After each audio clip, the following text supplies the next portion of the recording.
समर्थ संघानां रसानां छन्दसामपि मंगलानां च कर्तारो वन्दे वाणी विनायकौ भवानी शंकरौ वन्दे श्रद्धा विश्वास रूपिणा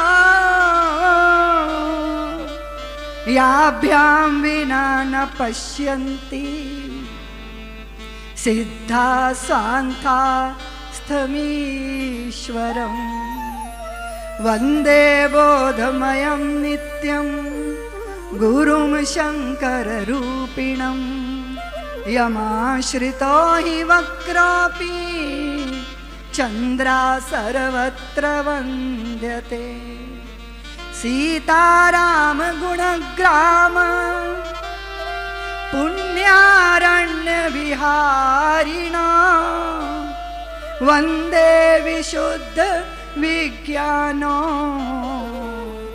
कवीश्वर कपीश्वरौ उद्भव स्थिति संगारकारिणीं क्लेशहारिणीं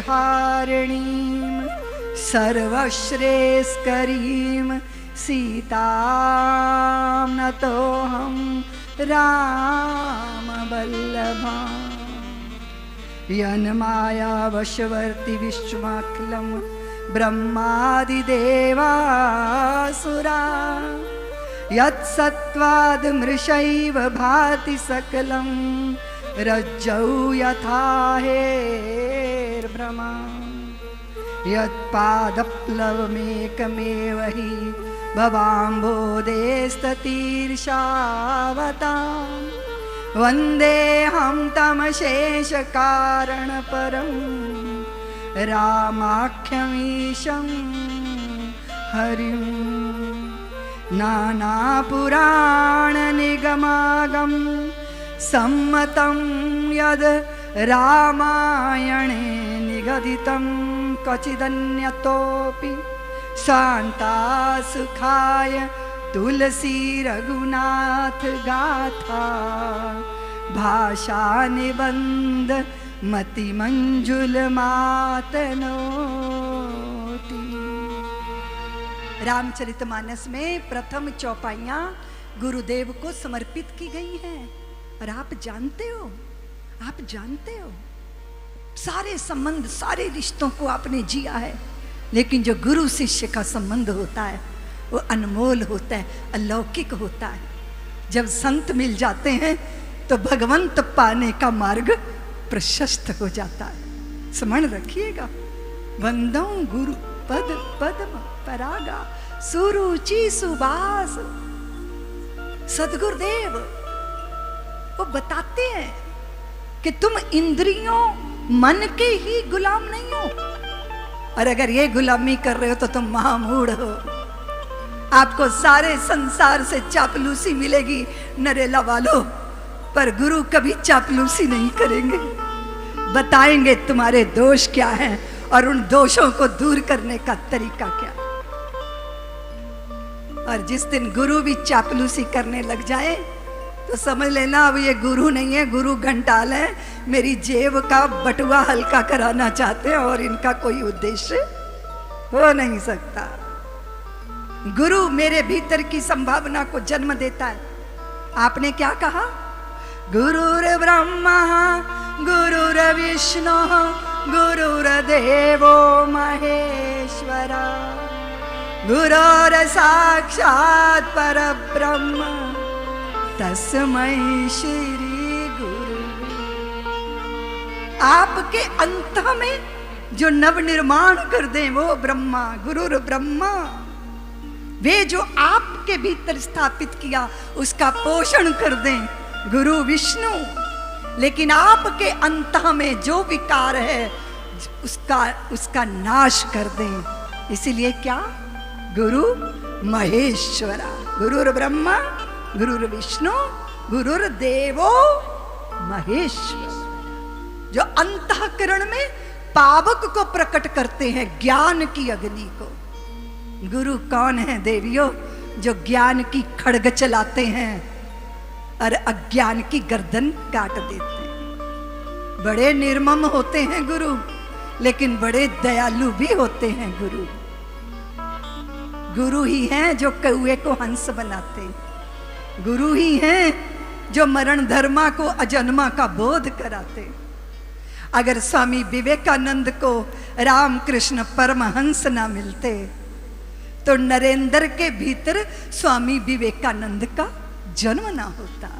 अगर समर्थ गुरु रामदास छत्रपति शिवा को ना मिलते तो हिंदू पद पादशाही का सपना छत्रपति शिवा साकार करने में सामर्थ्यवान ना होते। गुरु अंतर की संभावना जगा देते हैं, है ना? आपने कहा दीदी माँ हमने गुरु बना लिया, तुम ऐसे ही बोलती हो, हमने गुरु कर लिया, गुरु बना लिया। दीदी माँ हमने गुरु ढूंढ लिया। हमने कहा अच्छा तुमने गुरु ढूंढ लिया। अरे कदाचित तुम गुरु ढूंढने के चक्कर में ना पड़ते, तुम शिष्य हो जाने की साधना कर लेते तो गुरु स्वयं तुम्हें तलाश लेते, स्वयं तुम्हें ढूंढ लेते। बहुत लोग कहते हैं दीदी माँ हम पूरे गुरु की तलाश में हैं। हमने कहा पूरा गुरु मत ढूंढो, तुम शिष्य पूरे हो जाओ, और जब तुम शिष्य पूरे हो जाओगे तो नदी तुम्हारी गुरु बन जाएगी, कपोत पंछी तोते तुम्हारे गुरु हो जाएंगे, धरती तुम्हारी गुरु हो जाएगी, आसमान की नीरवता तुम्हारी गुरु हो जाएगी, प्रभात भी तुम्हारी गुरु हो जाएगी, मध्याह्न भी तुम्हारी गुरु हो जाएगी। तुम शिष्य बन के तो देखो, कण कण में तुम्हें गुरु तत्व का बोध हो जाएगा।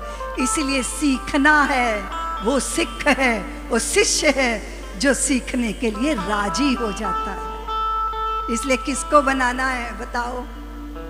गुरु बनाना है कि अपने भीतर शिष्य बनाना है? बोलो बोलो ना। हक्की बक्की मुझे क्या देख रही हो? वन वे ट्रैफिक थोड़ी चलेगा, कुछ तुम कहो कुछ हम कहेंगे। राजी हो कि नहीं? बोलो ना। नहीं बोलोगी?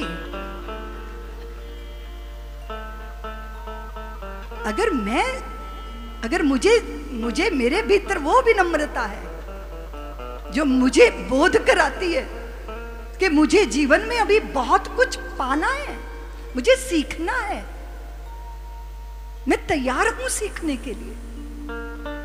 वैसे तो जिससे तुमने बढ़िया बनवाना सीखा वो भी तो तुम्हारी गुरु ही है।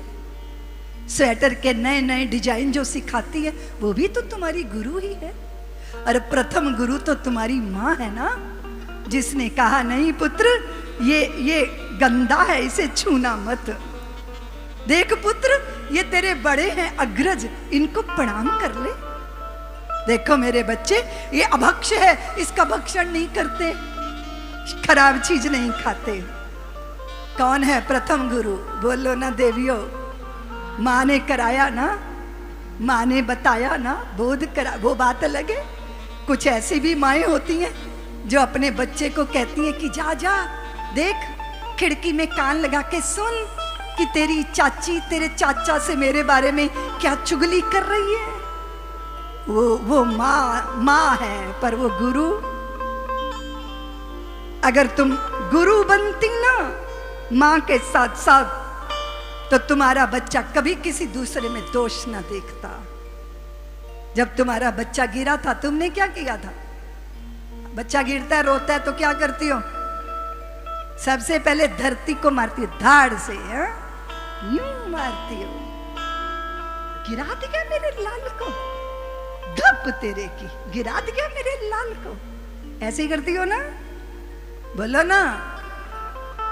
आपने इतनी बड़ी दुश्मनी की है अपने बच्चे से, बहुत बड़ी दुश्मनी। अगर माँ गुरु होती है तो माँ सबसे बड़ी दुश्मन होती है। जैसे ही बच्चा गिरा था तुमने धरती को मारा, और अगर तुम धरती को ना मार के बच्चे को बताती कि बेटा होश से नहीं चलोगे तो ऐसे ही ठोकर खाओगे। इसलिए होश से चलना, हमेशा होश से चलना। लेकिन आपने धरती को मारा, उसके हृदय में बैठ गया कि जब भी मैं दुखी होऊंगा, जब भी मैं गिरूंगा, जब भी मैं असफल होऊंगा, जब भी मैं धोखा खाऊंगा, जब भी मैं चला जाऊंगा, तो किसी दूसरे का ही दोष होगा, मेरा दोष। की ना दुश्मनी, बोलो ना, करती हो ना दुश्मनी, पर जानबूझ के नहीं करती हो। पता ही नहीं है कि बच्चे के साथ व्यवहार कैसे करना है। इसलिए मेरे दुखों का कारण कोई दूसरा नहीं है। अगर मैं दुख में हूं तो ये मेरी सृष्टि है, ये मेरे स्वयं की सृष्टि है। सच्चिदानंद परमात्मा ने तो सच्चिदानंद ही संसार बनाया है। आप बताओ सच्चिदानंद का अंश क्या होगा? दुखानंद, कष्टानंद, बोलो ना, देशानंद, क्रोधानंद, बोलो ना, बोलती क्यों नहीं हो? सच्चिदानंद का अंश सच्चिदानंद ही होगा ना। और अगर मुझे मेरे आसपास दुख दिखाई देता है, दुराशा दिखाई देती है, विषाद दिखाई देता है, तो ये किसी दूसरे की सृष्टि नहीं है, ये स्वयं मेरा क्रिएशन है। ये मेरी अपनी खड़ी की गई दुनिया है, दुख से भरी, द्वेष से भरी, हताशा से भरी, विषाद से भरी, आंसुओं से भरी, शिकायतों से भरी। इसलिए माँ अगर सधी हो ना, तभी माँ बनना चाहिए। मूर्खा को माँ नहीं बनना चाहिए, क्योंकि वो अपने जैसे और मूर्ख को जन्म देगी और धरती का बोझ बढ़ेगा। इसीलिए देवियों का विदुषी होना बहुत जरूरी है, समझदार होना बहुत जरूरी है, प्रज्ञावान होना बहुत जरूरी है। इसीलिए प्रथम गुरु के चरणों की वंदना हुई है। और गुरु भगवाधारी ही नहीं होता, समझ रही हो ना देवियों? सब पुतले हैं हांड मास के, अंतर्निहित भाव होता है। कुछ उज्जवल आलोकित रवि से कुछ में कुछ दुराव होता है। कोई दस्तावेज नहीं है इसको परिभाषित करने में, संत व्यक्ति या वस्त्र नहीं है, वो तो बस स्वभाव होता है। साधुता स्वभाव में होती है, सज्जनता स्वभाव में होती है। और अगर सीखना चाहोगे तो प्रभु राम को देखिएगा। जब रावण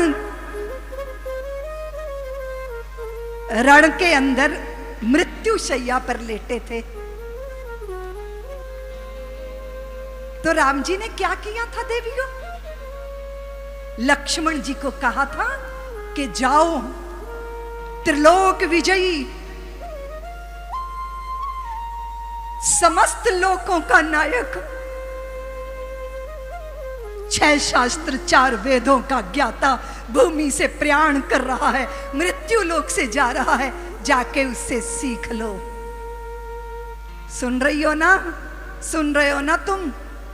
अगर आपका कोई शत्रु भी हो और उसमें भी कोई सद्गुण दिखाई देता हो, तो उसे ग्रहण करने में परहेज मत करना, क्योंकि अगर कीचड़ में भी कोई मणि पड़ी होगी ना, अगर कूड़े के ढेर पर भी 2000 का नोट पड़ा होगा ना, तो उसे चुपचाप उठा लेना चाहिए। दुर्गुण के दुर्गुण नहीं, उसमें छिपे गुणों का दर्शन करके उसको ग्रहण कर लेना चाहिए और उसका सम्मान करना चाहिए। ये होता है शिष्य होने की परंपरा, शिष्य होने की विधा, शिष्य होने की कला। समझ में आया? हम तो अपने गुरुदेव के साथ घूमते थे। मैं 15-16 वर्ष की थी जब मैंने अपने गुरुदेव से सन्यास की दीक्षा ली थी। मेरे गुरुदेव युग पुरुष स्वामी परमानंद जी महाराज। नरेला वाली देवियों, बंधुओं, आप समझ लीजिए कि उन दिनों में ये जो जमुना और बेतवा का बीहड़ होता है ना, बुंदेलखंड का, इधर चंबल नदी, उधर बेतवा, उधर यमुना, इन सारे बीहड़ों में डाकू रहते थे। बहुत खतरनाक डकैतों का जमाना था वो। जिन दिनों साधना के दिनों में हम बुंदेलखंड में प्रवास करते थे, बुंदेलखंड में, और जाने कितने डाकुओं को मैंने बदलते देखा अपनी आंखों से। अगर वो किसी जेल में होते तो शायद और बड़े डाकू बन के निकलते, पर सुयोग ने उनको संतों की शरण में पहुंचा दिया और संतों ने उन कौओं के भीतर के हंसों को जागृत कर दिया और उन्होंने स्वयं स्वेच्छा से समर्पण किया और फिर सजा भोगी और उसके बाद वो सदग्रस्त बने। सब्सक्राइब करें साध्वी ऋतंभरा जी के YouTube चैनल को और हमारी वीडियोस को सबसे पहले देखने के लिए बेल आइकन को दबाना ना भूलें।